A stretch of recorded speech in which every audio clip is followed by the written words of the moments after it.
Salut tout le monde, aujourd'hui on va parler de SCP-191, l'enfant cyborg et de l'aile bêta de la SS Corporation. Allez, c'est parti.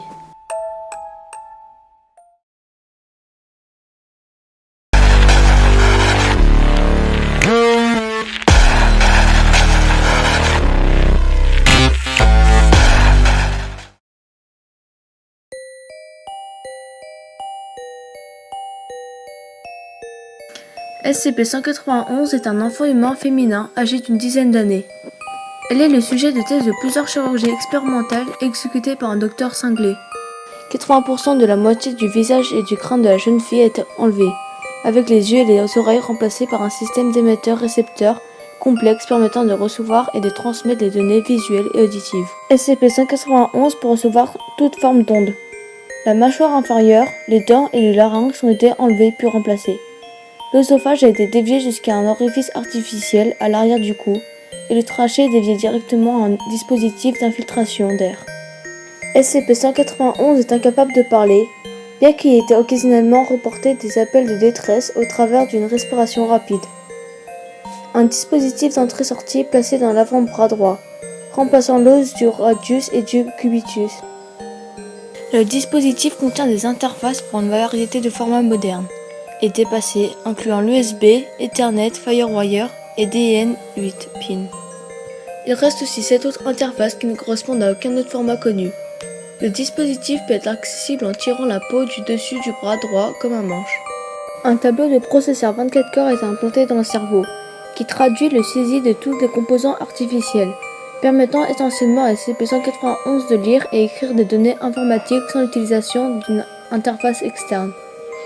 La communication interne est effectuée par des câbles de fibre optique implantés à travers les cellules gliales et le système nerveux tout entier. Les dégâts au tronc cérébral et au cervelet en raison de la procédure d'implantation ont sévèrement endommagé les capacités motrices de SCP-191. La main droite et la jambe antérieure droite ont été remplacées avec des composants artificiels, composés principalement d'acier, de fibres de carbone et d'une substance inconnue semblable au polymère.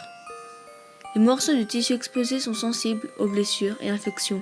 La chirurgie réparatrice d'un docteur a pu fournir un certain soulagement, mais des doses d'antibiotiques et d'analgésiques régulières sont toujours exigées. Le poumon, le cœur et les vaisseaux sanguins majeurs ont été remplacés avec des mécaniques analogues. Il a été déterminé que ce système permettrait au système corporel de SCP-191 d'être redémarré après la mort. Le système digestif a complètement été modifié, au point où la nourriture régulière est aussi bien inutile que dangereuse. Les déchets sont maintenant expédiés via un système de drainage situé dans le bas du dos et consiste en une épaisse boue visqueuse gris foncé. Les organes reproducteurs ont été enlevés et remplacés. Selon les notes, ceci a été fait pour fournir de l'espace supplémentaire en enlevant des composants non vitaux. Il y a aussi eu 15 autres modifications de but inconnu. La Fondation pense qu'ils ont simplement été exécutés pour tester la durée de vie d'un organisme.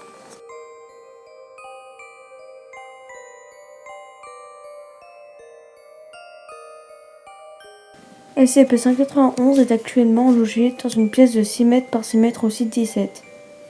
À ce jour, SCP-191 n'a fait aucune demande pour changer son mobilier.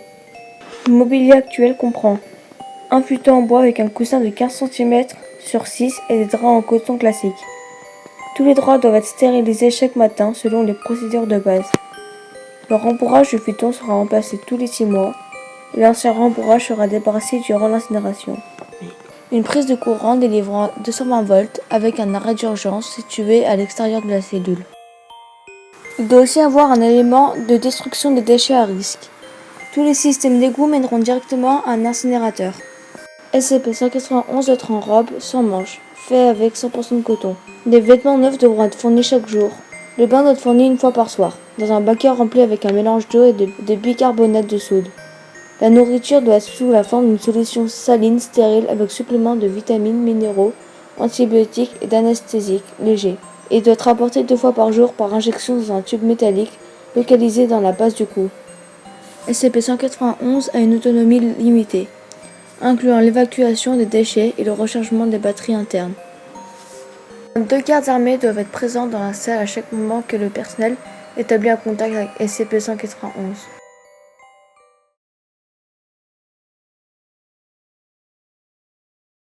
SCP-191 a répondu assez bien au confinement. Elle est complètement docile et coopérative, et lorsqu'on interagit avec, elle passe la plupart de son temps à rester assis ou recroquevillé en position fétale. C'est peut-être un signe de détresse, mais il est plus probable que ce soit pour le confort physique, comme les mouvements et postures corporelles sont difficiles. L'acuité mentale est discutable, bien qu'elle soit capable d'analyse et de communication de données rapides lorsqu'elle vit physiquement un système d'ordinateur. Elle semble incapable de suivre une conversation avec des humains, sauf si l'interlocuteur parle doucement et utilise des mots simples.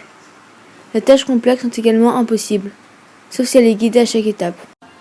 Son humeur est cohérente. Bien que quelque peu impénétrable, elle est continuellement affectée de mélancolie. Elle ne fera pas de contact visuel sans y être invitée. Et toute tentative pour induire une humeur joyeuse ou humoristique se sont avérées stériles. Cependant, elle ne montre aucun signe de détresse mentale et déclare, à travers l'interface de l'ordinateur, qu'elle se sent bien. SCP-191 n'a pas demandé l'accès ou des informations sur quelconque connaissance qu'elle avait avant son enlèvement.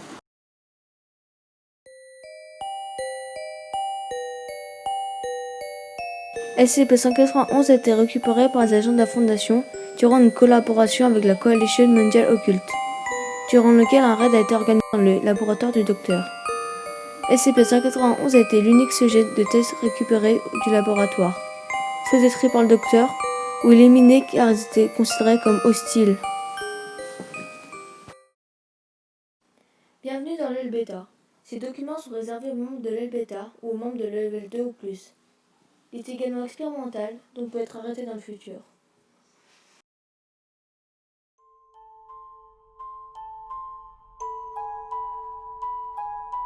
Le Dr Chill est âgé de 24 ans. Il a fait le rapport de nombreuses anomalies.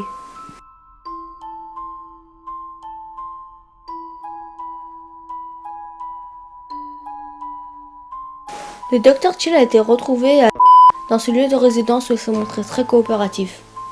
Lors de sa capture, il a dit la phrase suivante. « Je savais bien que vous arriveriez. » Le Dr Chill est un mâle caucasien. Lors d'une interview, il nous a affirmé qu'il voyait dans le futur, ce qui s'avérait vrai, et qu'il était immortel, ce qui s'est également avéré vrai. Il est le docteur le plus compétent de la CS.